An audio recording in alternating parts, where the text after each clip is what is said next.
Thanks, Paul, for the invitation. What I'm actually going to show you is full of animated GIFs. You can imagine if I showed you 4K or 8K video, I would really, truly, we'd start smoking up here. So again, we're going to take a look at sort of time lapses of some of the storms that I've had the opportunity to see over the years. Mike's done a great job of setting you up. I don't have to tell you about the basic fundamental ingredients, but I do want to focus on that shear. Shear is critically important for taking a storm and making it become a monster. And most of our really violent storms are actually quite small. And of course, as he highlighted, supercells. So I'm going to spend quite a bit of time talking about supercells, and if I have enough time, I'll get into squall lines, shelf clouds, and all that sort of fun stuff. So an important sort of split here is there tends to be directional shear and speed shear, as he mentioned here. And in many severe weather setups, it's actually both going on at the same time. And for tornadoes, we're very interested in shear at the very lowest levels, usually less than a kilometer, sometimes less than 500 meters or so.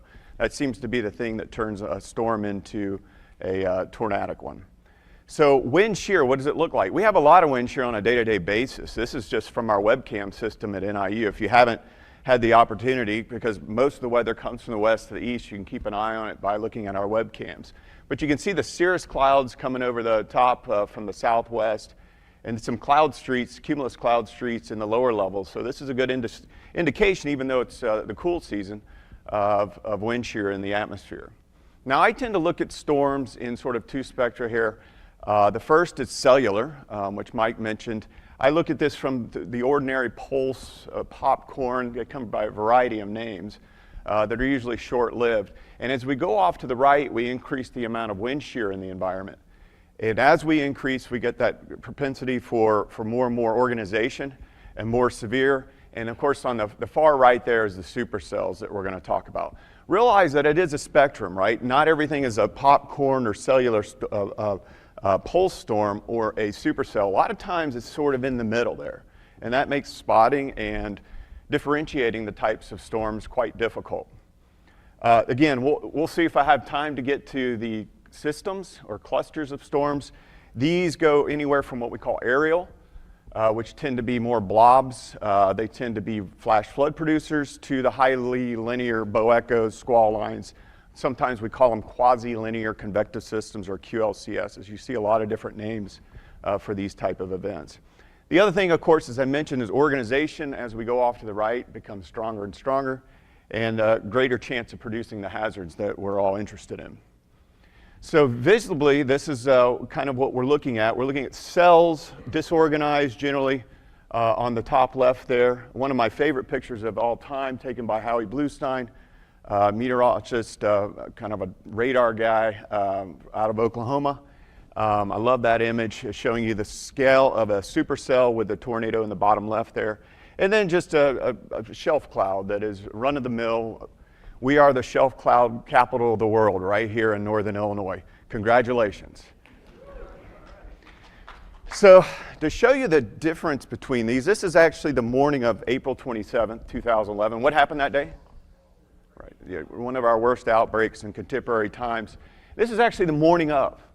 And we actually had a squall line going through northern Mississippi and Alabama and stretching eventually over into Georgia. This actually had tornadoes embedded within it, and they were actually quite important, because they knocked down some power lines, and some areas of northern Alabama didn't have power when later on that afternoon we had supercells come through. So notice the difference between an expansive squall line that Mike was talking about, hard to get around that, right? Unless you got an aircraft, which typically you don't want to fly around squall lines either. It tends to be quite turbulent. Versus the afternoon, which they kind of look popcorny, right? But these are the supercells. Almost every one of these is producing a tornado, with many of them producing a violent tornado. So you get a sense of the difference in scale here. And I always like to think of supercells as peanuts, right? They're very small, but I don't know if you've ever looked at the back of a pack of peanuts. They got a lot of calories, they got a lot of fat, and they got a lot of protein, right? Nuts in general.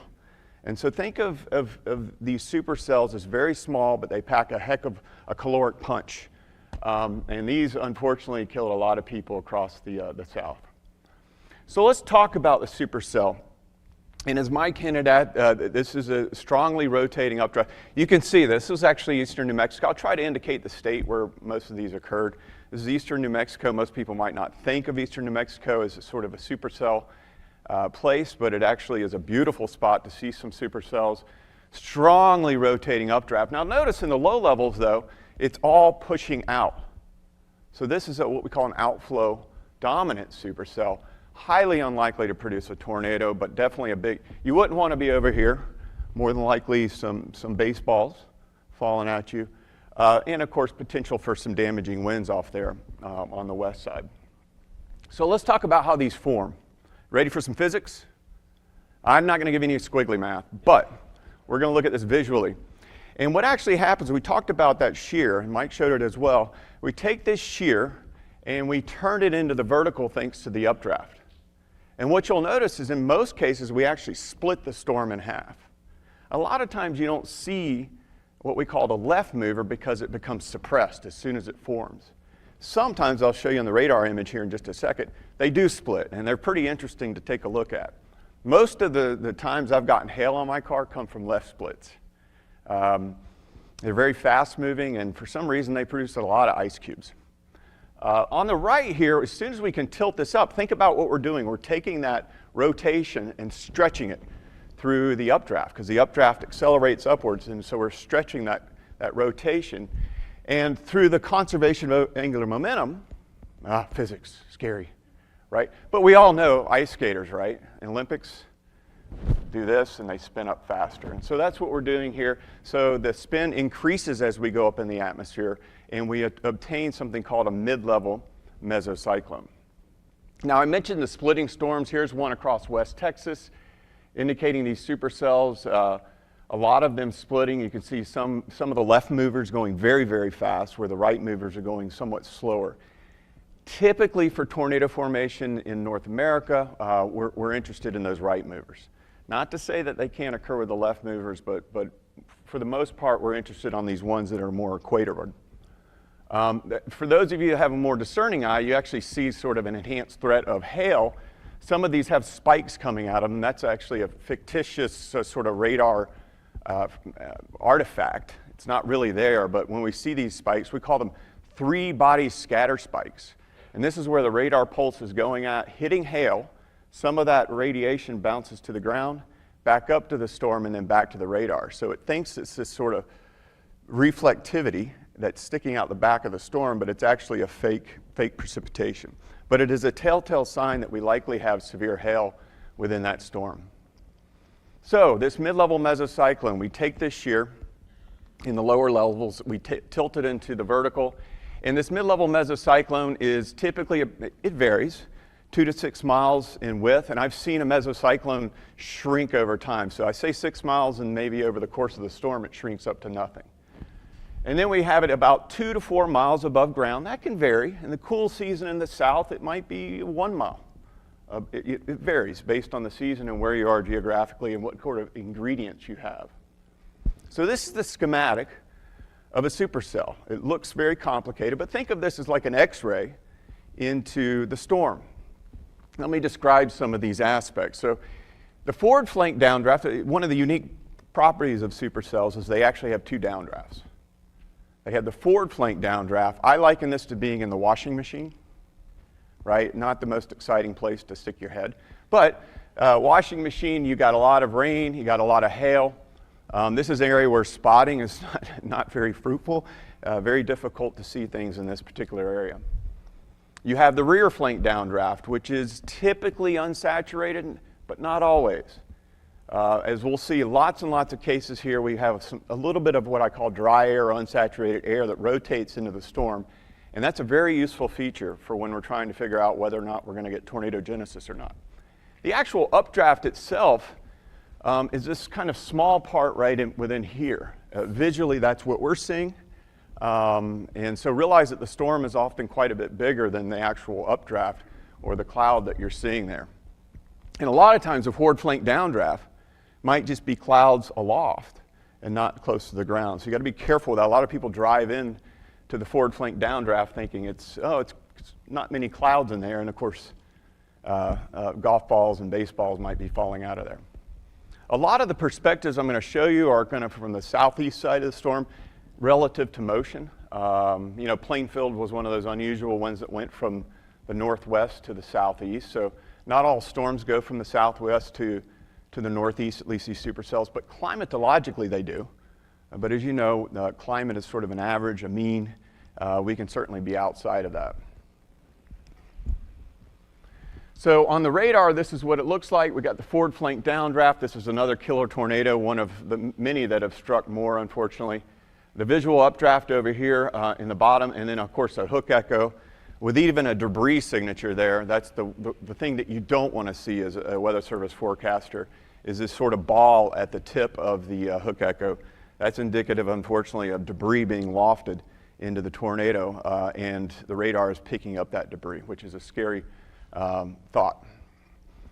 So most of what I'm going to show you, do you remember Brangelina? All right, I think they've split, but they're considered very pretty people, right? I don't think we have to, you know, disagree on that. At least, you know, they're always on. They used to always be on the cover of magazines. What I want to highlight is I'm going to be talking about the prettiest of the pretty storms. I'm going to show you those. Realize that almost all of the storms that we look at are not as pretty. So unfortunately, most of us don't look like Brangelina, including myself, you know, nice and bald. So I caution that, really caution that not all storms are going to look like with spotter training, or they're going to look as pretty as what I'm getting ready to show you. I like to what we're going to see, I like to call them naked supercells.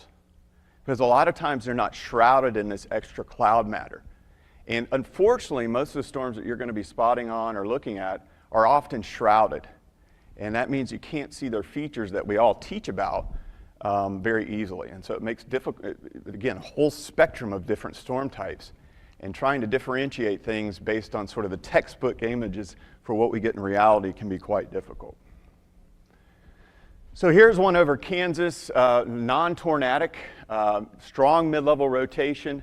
One of the things that's very interesting, I'll highlight this over and over again, is you have this level in here where you're kind of getting a smooth. I always think of Close Encounters of the Third Kind when he's at the table making mashed potato. You know, if you know Steven Spielberg, you know that scene. But when you have this sort of smooth laminar appearance in the lower parts of the storm, it tends to suggest that you're not going to have a great tornado threat. Not always, but this is a very stable layer of the atmosphere. And you're like, how in the world are we getting a supercell with a stable layer in here? Well, what's going on is the mid-level updraft, the mid-level mesocyclone, that area of rotation creates low pressure. So compared to the same area outside of the storm, we have high pressure, an area of lower pressure. And so down at the ground where we're hanging out, we have very high pressure, thankfully. We've got lots of oxygen, right, and nitrogen and so forth. So you have high pressure here. If you know anything about forces, which actually walking in and out of this building, you feel the effects of high pressure, low pressure, as the wind comes in or out of the building. But if you have high pressure here, low pressure here, you're going to drive a force up into the vertical. And so you combine that with the instability that Mike was talking about. This is why supercells are so strong. They have effectively two things that lift the air up in the updraft, enhance that updraft. So mid-level mesocyclones are kind of like the steroid for storms. They permit the storm to be much more severe than just basic instability alone. Now you can see some interesting things going on in the back. Very, you know, spinny things, but never had a tornado in this particular case. A little bit closer shot. One of the things that I always struggle with is muddy roads. When you end up with precipitation all over them when you're chasing, you oftentimes find yourself in a difficult spot with a road that really feels like mayonnaise. And you can slide off and find yourself in quite a bit of trouble. So as Mike was hinting at, chasing can be, it's not all like YouTube, it's not all like TV. It's long hours, long driving, and very dangerous actually. The chasers that usually have died in these situations are usually away from the storm, hydroplane, or had a traffic accident. So, you know, chasing is not as safe as you think it might be. Here's one way down almost on the Mexican border. This was a fascinating storm a couple of years ago in South Texas. We got strong rotation, but it's actually that rotation enhancing the upward vertical motion, and you can see the eruption of convection in this storm. So unfortunately, no roads to get out there to kind of get a little bit closer to the storm, and that's just what you do in South Texas. You just sit there and watch it. This is actually a very, very cold day. This is in Nebraska. It was in the upper 40s, low 50s here. And so as Mike indicated, it doesn't have to be warm to get severe storms. So this is a nice looking supercell in the Nebraska Panhandle. And you can see the inflow, that little inflow band that came in. So at the back here and just aloft off the surface, you have this easterly flow that's feeding into the storm that's off to our west. A little bit more of what we consider a high precipitation supercell, very strong inflow. This is in west central Kansas, beautiful wheat field, strong mid-level rotation. But once again, notice that laminar layer in there, which indicates that there is sort of what we call a capping inversion, and the air is being forced up through that layer thanks to the mesocyclone. If we didn't have that mesocyclone, the storm probably wouldn't have formed, or it'd certainly be as severe. And so the mesocyclone draws that air up through that stable layer. I always think of this stable layer, like a capping inversion, as saran wrap. And if you can just punch your finger through the saran wrap, we can have some fun. If that saran wrap stays there, you're not going to have much fun. And maybe the Jell-O spilling out of the bowl. I don't know. You can think of whatever's coming out of the saran wrap. This is, again, Nebraska Panhandle, very close to the Colorado border. You can see this air streaming in, becoming saturated and flowing into the storm. And then over time, you notice the shrouding there. That makes spotting more difficult. And again, most of these storms are quite naked and highly visible. This is down in central Texas. I think everybody can visualize the strong rotation here. This storm tried to kill me, and it wasn't the rotation, it was the lightning. Way, way too close on the early, and that's the other thing. If I'm going to, kick the bucket in a storm, it's not going to be a tornado. It's not going to obviously be hail. That's fun to destroy your friend's car, though. What's going to get me is either the lightning bolt, usually on the forward side, the kind of the far end of the forward flank downdraft. That's where it's very, very dangerous. Those are what we call positive volts, and they're really cooking. 6 times hotter than the surface of the sun. That'll fry you up pretty good. All right. The other thing is just driving. I don't know if you've ever driven around a storm, but people are erratic and they do weird things, and it's very, very dangerous. And so driving is probably the number one cause of of accidents and injuries and deaths within storm situations. Central Montana, east central Montana, just a mesmerizing storm. With strong rotation, and you have a surface base. We'll go over this in a second, but storm that's pulling in air parcels from near the surface, and then you have this flank over here, which is air that's rising in the mid-levels of the storm, creating that elevated thunderstorm type off to the eastern flank here. Really beautiful scene. Back in New Mexico, northeast of Roswell, the public sees something like this, they really do think it's a UFO. This is in Kansas, so with the College of DuPage trip years ago. This was actually it was a very boring trip. After this day, pretty much the pattern was not conducive to severe, and that happens. Other years, you get 9 or 10 days full-on chasing, and you're just exhausted. You want a day off from storms, which sounds really weird for somebody who loves storms, but again, you get exhausted. Lots of driving, lots of fast food. Where are you going to use the bathroom? Where are you going to sleep? All of those things are tough to figure out. Back to western Nebraska here. This went on subsequently to produce a tornado a little bit further east. I like this one. This was now a beautiful area of northwestern Nebraska in the Sandhills. This kind of gets a crown of thorns towards the end, and that's inflow in the mid-levels of the storm, creating these little spikes that feed into the storm. So all sorts of interesting dynamics. I could probably spend 2 hours talking about each one of these and what's going on, but you have lives, so I won't do that. This is in East Texas Panhandle, just a stunning looking UFO horseshoe storm doing all sorts of fun things. South central Texas, not an area that is conducive to seeing things. This is the only spot I could find where I could pull over and have some visibility of this particular storm. Very difficult to find a spot that allows you to get a visual. And that's the problem with spotting, of course, in the Chicago area is when you're in the Chicago area, it's full of trees, buildings, very hard to spot things.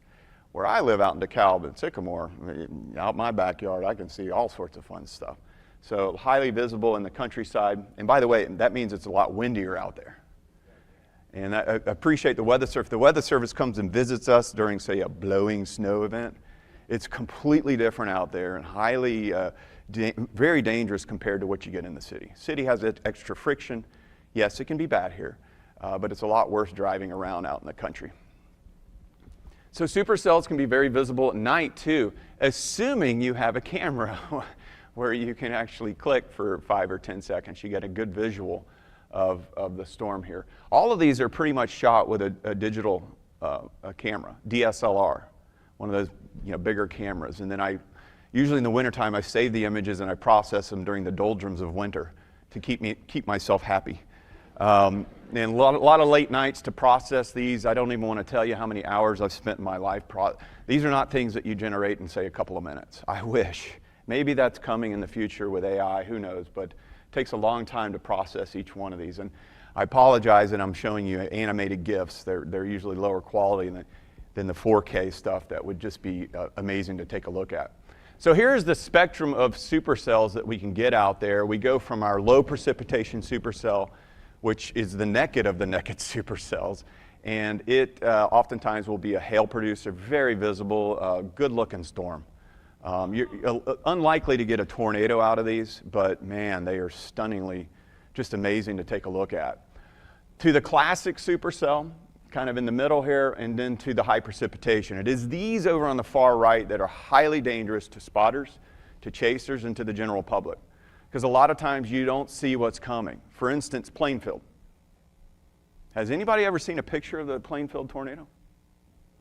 Of the tornado? Paul, I don't think you got the tornado. You got an early on funnel cloud and then, nobody? Why? Because of the high precipitation supercell. So those are, oh, here's a wall cloud, we see it and we report it and that sort of, no. You don't see that sort of stuff with an HP, and even as a chaser and a spotter, these things freak me out a little bit too. I tend to kind of pull away a little bit because these are the ones that produce the indoor tornadoes that are often very violent, and you can't see them until they're upon you, and also big hail and flash flooding. So LP supercells, they are something to behold here. This is a beautiful sort of flower field in what we call the Cap Rock of Texas and the Texas Panhandle. And when they say Cap Rock, it is flat as can be. A beautiful area. I know Roger loves this particular area. He's a Texas guy. But just a stunning storm. Now, you're like, what could this storm do? Now, over here, you're probably getting some golf balls, maybe a little bit bigger. This is the forward flank downdraft over here. It doesn't look like, it looks like you can just drive on through there and be fine. No, you don't want to do that. That would be actually pretty damaging to your car. Again, if you're in your friend's car, it's not an issue. So, here's how small these things can be. Look at the barber pole on this, almost a chimney effect, and look what also can happen. It can die very quickly. It's always depressing when you start to notice, and it's like, oh no, don't die on me, because as soon as it dies, you got to go somewhere else, and you have no idea where you're going to go. You got to find another storm. This is actually a left-moving supercell. It's hailing on me right here. You don't realize it, but it doesn't look formidable, but notice the strong rotation. So this is one of those left movers that I've talked about. The right mover, which is not that impressive, is off on the horizon here. So very strong rotation, and like I said, I'm getting hail here, even though it doesn't look that formidable. High precipitation supercell, you can see this is actually in southwest Nebraska. The mid-level mesocyclone, and we have air streaming, and I'm going to talk about this feature in a little bit more depth here shortly. High precipitation supercell, I can promise you that this has a lot of severe wind with it. This is a nasty storm. Once again, notice the laminar. So a stable layer in here, but you're getting this cumuliform stuff in the lower levels. That indicates that there's instability here, stable here, and then once you get upstairs, you can't really see it because it's shrouded. There's more instability. So it's kind of like a layered cake. Unstable, somewhat stable, unstable, and that's quite frequent in these severe storm environments. All right, so let's go have some fun with the different parts of a supercell. Paul mentioned Les Lemon and Chuck Doswell. This is the schematic they were able to produce in 1979. You have to think about that. That's a long time ago when we didn't have the technology that we have these days. Before a lot of the field programs like Vortex and so on and so forth, the fact that they were able to create these schematics with the limited knowledge base that we had this time, and it still holds up today, is really quite remarkable, a testament to their brilliance, as Paul alluded to. So the two features that I'm going to focus in on the forward flank downdraft, which is over here on this side of the storm, and the rear flank downdraft. Now we know the inflow, we've seen some visuals of the inflow coming in and ultimately the updraft here. Notice it is that interface between the updraft and the rear flank downdraft, which is the area that we're most interested in for a mesocyclone-induced tornado. This is the back side of a storm. Let's look at the rear flank downdraft. This is in Texas again, eastern Texas Panhandle. You see this little impinge right here? Slicing into the storm here. I don't know, take some whipped cream or something like that. Slide your hand into it, you're going to get this sort of piercing effect here. And that's what happened. We're on the back side of the flanking line here, and this is the rear flank downdraft of the storm. What you can't really see, but the forward flank downdraft would be over here. So most of us don't look at the back side of a storm. We're looking from the front side. But this is a visual of what it would look like in many cases on the back side. A very stunning looking storm. A little bit closer here. Hopefully you can see that slice of air going in through here. And that's the critical part that will often spin around. Like I said here, I wish I had this. You ever smell Cinnabon when you walk into a convenience store? You smell it and you're like, 2,000 calories later, you're feeling bad about yourself. But that's what we're talking about, is the cinnamon is this dry air and it spins around into the storm. Visually, you can't see that right now, but I'm going to show you some cases of that. Static image, I didn't get a time lapse of this, but this clear air in here, right where I'm at and circling in, is the rear flank downdraft. Here's the old mesocyclone producing a nice dusty tornado. Here's the new low-level mesocyclone, or ragged wall cloud, that went on to produce a tornado shortly hereafter. Not my image, but I love this shot. You can see the cumuliform air, saturated obviously with a cloud, but that slice in through there with sort of the lighter blue, that's the rear flank downdraft. Again, not many people look at it from the back side of the storm, and so visually it's very difficult to see these. All right, so this is just northeast of Devil's Tower, speaking of Steven Spielberg and Close Encounters of the Third Kind. This is just a hair northeast of there. This storm went on to produce an EF3 in the Black Hills. I wasn't able to chase. It's difficult to chase it through the Black Hills here. But you notice the spin. This is the development of, I'm going to go over this here in a little bit, low-level mesocyclone. You see this little slice of drier air coming in. That's the rear flank downdraft. That's the cinnamon in the cinnamon roll, and is going to become quite critical. Once again, updraft all throughout here, shooting up, and then we got this clear slot coming in. That's the rear flank downdraft. Strongest rotation is over in here. So if we were going to get a tornado, it's not going to be anywhere along here. It's going to be back here at the edge of the horseshoe. The rear flank downdraft impinges, like I said, with the whipped cream, whatever. It impinges upon. I don't know why. You'll see that I have a lot of food themes. And I know we don't have any food, but we have some. I think you can get some stuff out there somewhere. What's interesting about the rear flank downdraft as it impinges close to the ground is you create cyclonic and anticyclonic rotation. And so you see back here, most of our eyeballs are going here to the cyclonic, thinking that might produce a tornado. Yeah, it might produce a tornado, but guess what the anticyclonic, where you're typically spotting, can do? It can produce an anticyclonic tornado. And in fact, Rochelle-Fairdale had satellite tornadoes. So you think of the big honkin' Rochelle-Fairdale tornado, but it actually had, I believe, an EF2 satellite tornado up near Rochelle. Speaking of Rochelle-Fairdale, again, my time lapse with this is like, and it's because I didn't have a tripod. 45 miles off to the north is moving very, very quickly diagonal to the road network. But can you see the clear slot again? Spinning in. That's the cinnamon roll, or the cinnamon in the cinnamon roll. This is actually in Kansas. You really can't make out the clear because The rear flank downdraft in this case has some precipitation. It is actually kind of saturated. Remember how I said it's typically unsaturated. In this case, you have precipitation falling through it. And so you have to be careful thinking that you're always going to see a clear slot. But this sat on the ground for 45 minutes.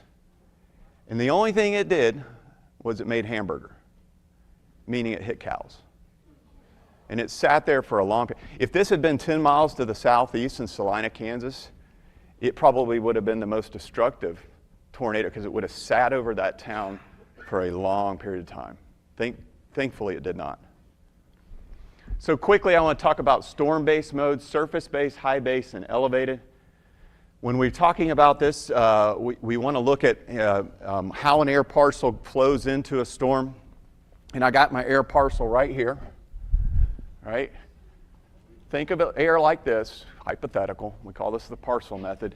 But as you take air from the ground, right, it heats up and it's moist down here. You bring it up. Eventually, it becomes saturated, right? It becomes 100% relative humidity. And that's why a lot of our storms, our cumulus clouds, have flat bases. Air parcels going up, you can't see it. And then, boom, it becomes saturated. And that's what we call the lifting condensation level. That's where 100% is saturated. That's where the condensation is full on there. The air in a supercell, that will continue to be forced up. So even though there's a stable layer here, remember I told you about the smooth mashed potatoes? Stable layer in here. But the air is being driven up by the mesocyclone.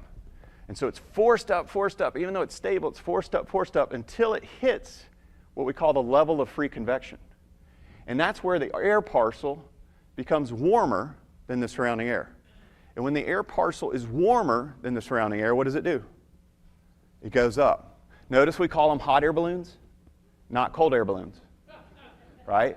So as that air parcel becomes warmer than the surrounding air, it's going to go up on its own. And this is buoyancy. It's the instability that we've been talking about. So above that level of free convection, it'll go all the way up. And it doesn't go to the moon. It goes to the top of what we call the troposphere, which is where the equilibrium level is. That's where the air parcel finally becomes colder than the surrounding air, so it stops rising. And that's the anvil, usually the anvil part of the storm, the flat top of the storm that we usually see. So let's look visually. This is a storm you wouldn't want to mess with. High precipitation. Notice the cumuliform right off the top of where the cloud is forming. In this case, the LCL and the LFC, the lifting condensation level, and the level of free convection are right on top of each other.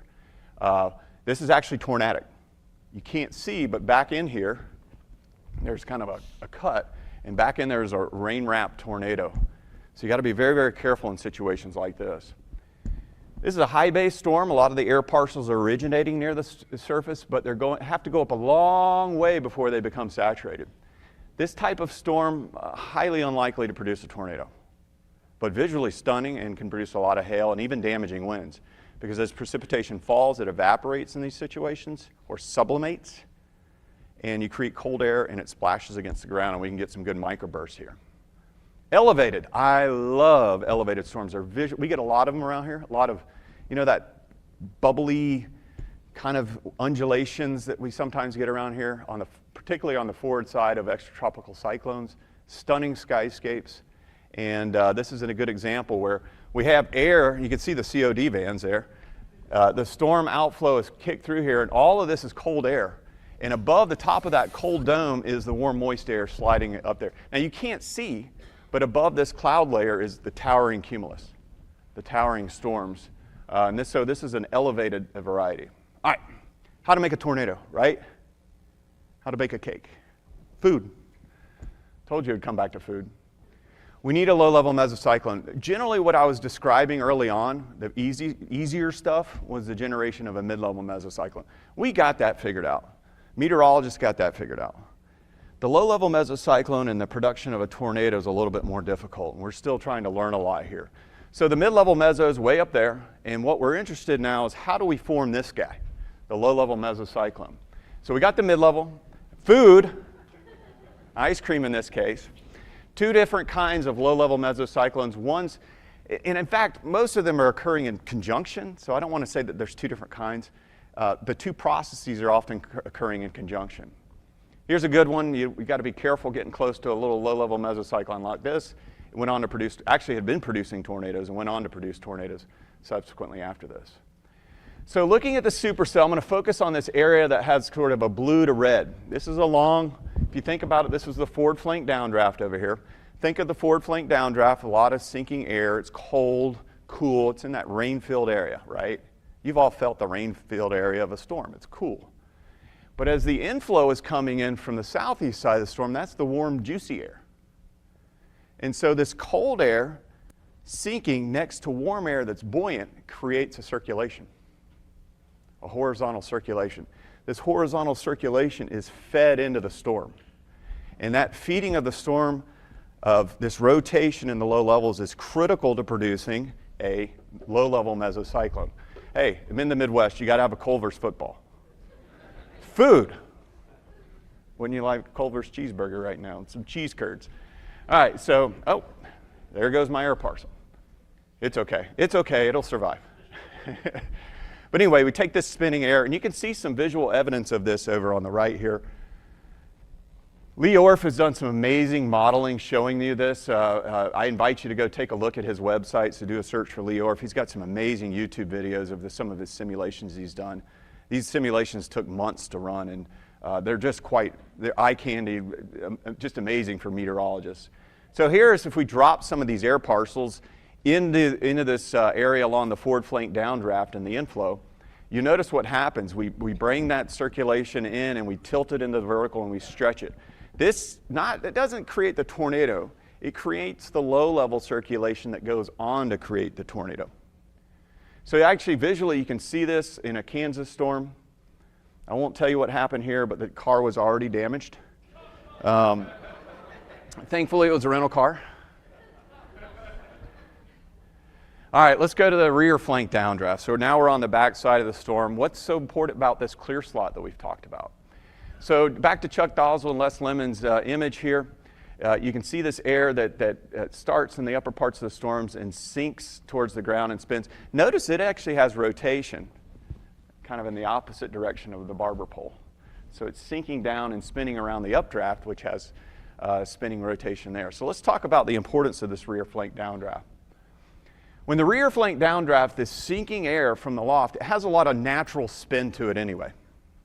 And you can see that downward moving cloud tags. So along the edge of the updraft, you have these downward moving cloud tags with very rich spinning air. And as this hits the ground, it splashes, and again, the cinnamon spins up in there. And what a big RFD, what it can do is tighten that air. And when we tighten that air, conservation of angular momentum, right? We tighten that, we spin it up even faster. So without the RFD in this case, we would not have a tornado. We would have a rotating storm, and it would have been fun to look at, but that rear flank downdraft was the key to turning on tornadogenesis in this particular storm. Where are we looking at? There it is. See the clear air coming around and wrapping? Rear flank downdraft, that's the cinnamon. And it's critical to producing that tornado and tightening the rotation. Just last year, rain-wrapped tornado in Oklahoma. See the clear air aloft here, spinning around. Just last year in Texas. You're like, your eyeballs are going up here, beautiful. Remember I told you laminar, it's hard to get a tornado? This was a beautiful storm that said, nah, I don't like your rules. I'm going to break your rules. So actually we had some stable air, but you can see the clear air coming in here again. And it was quite critical to the formation of the tornado in this case. A little bit later on in the life cycle, it almost looks fake. My mouth was like, you know. By the way, I lost a pillow on this day. I had a pillow in the back seat. So there's a pillow in East Texas Panhandle somewhere. And it was an IKEA pillow. And you know, IKEA pillows go for like $100. This one was like 20. But if I find it, I'll return it. There you go. I got a poster out there, wadded pillow. All right, here's one where you got the mid-level mesocyclone. Look at the low-level mesocyclone here that goes on to produce. See the difference between the two? By the way, Paul said I could go to 10-10. So I'm not breaking any rules here. And I got more food. Western Nebraska panel. Along the Wyoming, actually the tornado is in Wyoming, I'm in Nebraska. You can see the rain wrapped, so the rear flank downdraft in this case, although it's a clear slot, has precipitation falling through it. And so a lot of times it will, I can't tell you how many times I've seen a tornado and then it gets wrapped in rain. Very common to see that, and of course then it's shrouded and you're like, I don't know what to spot and what to call in. This is this is far western North Dakota along the Montana border.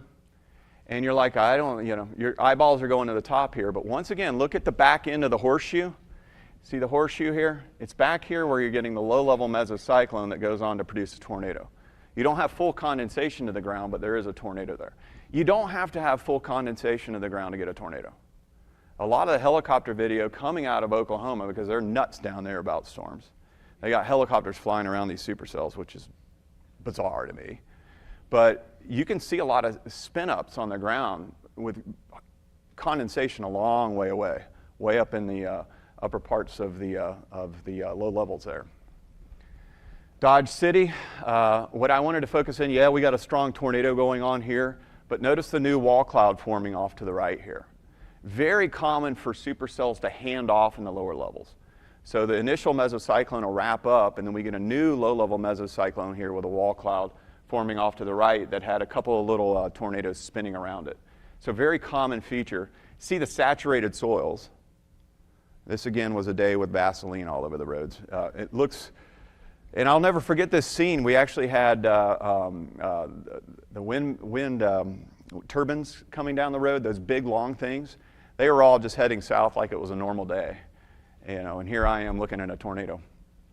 So what do we want for tornadoes? Lots and lots of low-level shear, more than a typical storm, and very low cloud bases, which means a lot of humidity in the lower levels of the atmosphere. And you get something like this. This is a Bodal, South Dakota. I've never figured out how to say that. This is an EF4 tornado at the initial life cycle of this event. You can see the wrapping going on, and this went on to become quite the wedge tornado off to the north here. A lot of spotters, including Tim Samaras here. This is where he actually dropped a probe. If you know anything about Tim Samaras, one of the storm chasers that has passed away in an event. But in this case, he was able to get a probe out into this particular storm. You've seen this one. This is the one I was kind of saying if we were a little bit further southeast, it would have been a devastating storm. Remember how I told you also that the rain tends to wrap around and shroud tornadoes? Here's a good case of that occurring. Sometimes tornadoes can be cute. And this is a cute little, this is a little nub out on there's actually a pretty strong low-level cyclone here, extratropical cyclone that's spinning up, and I'm right on the edge of that, and it creates this very rich, spinny atmosphere, and you can get these little tornadoes out of there. This is a frustrating storm. This is my backyard. Mother Nature is cruel. I'm camping in Michigan. And I have webcams all over my house, not for security purposes, so I can stare at the clouds. And of course, I knew that there were storms, hearing from my friends and colleagues that there were tornadic storms in northern Illinois and around our Cortland, and I'm like, oh, great. So I start looking at the webcams, watch the front side of the house. I'm like, that's a wall cloud. Cool. Okay, great. I'm glad I'm watching it from a campground in Michigan. I flip to the back side, and guess what I see? You can imagine my feelings. In a way, I'm kind of chasing, but it's not the same, right? And of course, my friends and colleagues have amazing shots from the front side of this particular storm. So I'm not going to have time to go through squall lines, shelf clouds, you know what they look like. But let me finish off telling you, explaining to you how a tornado forms, at least based on some of the things that we know now. Realize that there's a lot of science to be done. We don't have it all figured out. There's a reason why we spend a lot of money studying tornadoes still, because if we had it figured out, we wouldn't do that. What we need first is probably a mid-level mesocyclone. Not always, but traditionally, in most cases, we need a mid-level mesocyclone. I think I've convinced you that we have mid-level mesocyclones in supercells. We need to somehow form a low-level mesocyclone, which is not a given. A lot of supercells out there have mid-level mesocyclones, areas of spin, but they don't have low-level mesocyclones. If we can get one of those puppies, remember the spiral football, tilt it, or the rear flank downdraft coming in, giving you extra spin, if we can get one of those low-level mesocyclones just off the surface of the Earth, our chances go up significantly for tornadogenesis.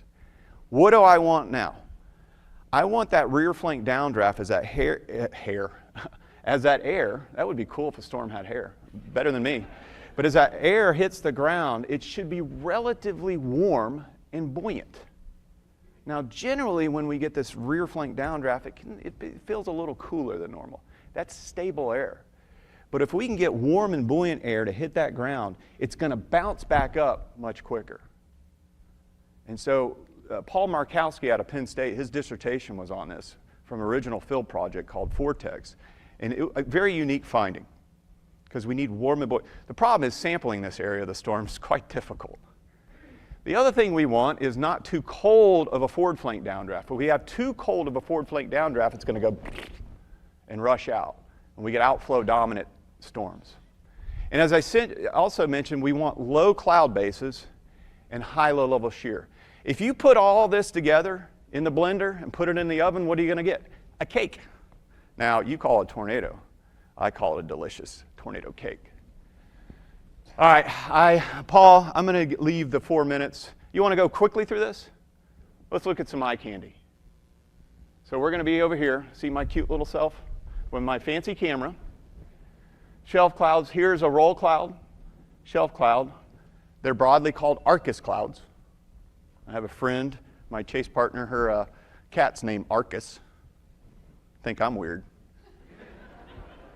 Roll cloud. I always love this scene because this, mobile homes, I do a lot of research on how people uptake warning information and how they die in these cases. They don't attract tornadoes. It just so happens to be that when tornadoes hit them, they shred apart. They're 1x2s, and most of them are not properly anchored. So in the South, this is a particular problem. But that Rochelle-Fairdale tornado missed 2 mobile home parks on the west side of Rochelle by a mile. Imagine 5 o'clock, Thursday afternoon, Wednesday afternoon. You can imagine what could have happened. Roll cloud, shelf cloud. There's a reason why I have webcams on my campus. Who wants to storm chase at 5:30 in the morning? I love this one because when you show up to the edge of a field, when you're at the edge of a field, right, you show up, you're storm chasing, and the cattle come to you. What are they expecting? Food. Here we are with the food again. And they're always disappointed. And maybe I'm eating a cheeseburger. Shelf cloud. Tornado warning on this. I have no idea why in this particular case. But you should have seen the boaters when the alarm went off. The siren went off. I'll leave you with these. These are the boiling areas behind a shelf cloud a lot of times. What we call the whale's mouth, kind of looking out of the whale. Stunning stuff, man. I just get mesmerized. I've gotten mesmerized by this sort of cloud such that I just become stationary, and I've missed tornadoes 20, 25 miles away. Just because I'm like, ugh. Went over Colorado. Mammatus, top part of storms. When you time-lapse them, they're not all that interesting, are they? They're kind of like bubble wrap. They're not... They're fascinating clouds. They're very theoretical. We don't know how they form. There's a lot of theory out there. If you go to the Wikipedia page on Mammatus, it's actually like conflicting theories on actually how these form. One of the few downward moving clouds, though. Bubble wrap. These are kind of exploding. If you can get a big Mammatus, it actually creates a microburst that goes all the way to the ground. That can be really quite cool to see. All right, finally with gravity waves. Who doesn't like waves in the atmosphere? NIU getting some nice waves. And Paul, I'm going to shut up. Thank you, guys.